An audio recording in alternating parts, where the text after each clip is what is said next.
Question: have you ever done something because your friends were doing it? How did you feel?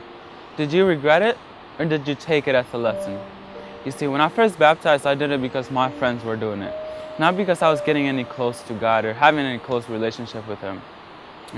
I just felt like I was in a pool of water, just having fun with my friends, just not really caring. And I think it was just wrong.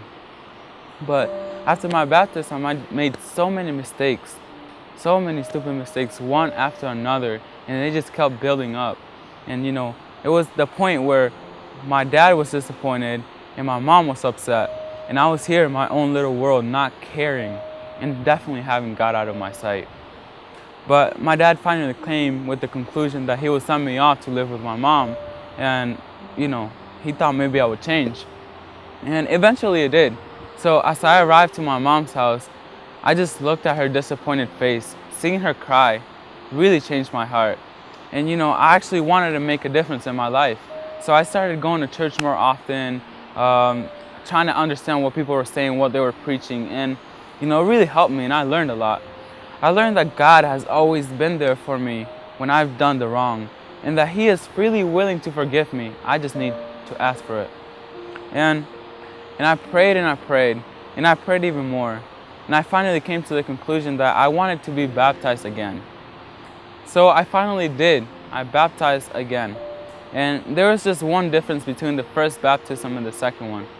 The first baptism, I just was having fun with my friends.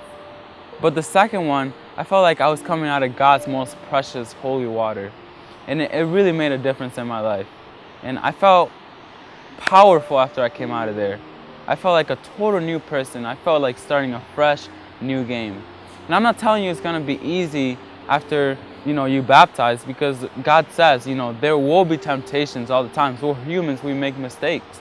I made my own mistakes after the second baptism, but I never took out my mindset that God has always been there for me, even when I do the wrong, and that He is willing to forgive me. I just need to ask for it.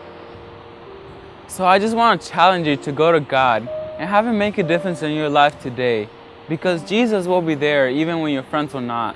Because the life you're living, Jesus already bought.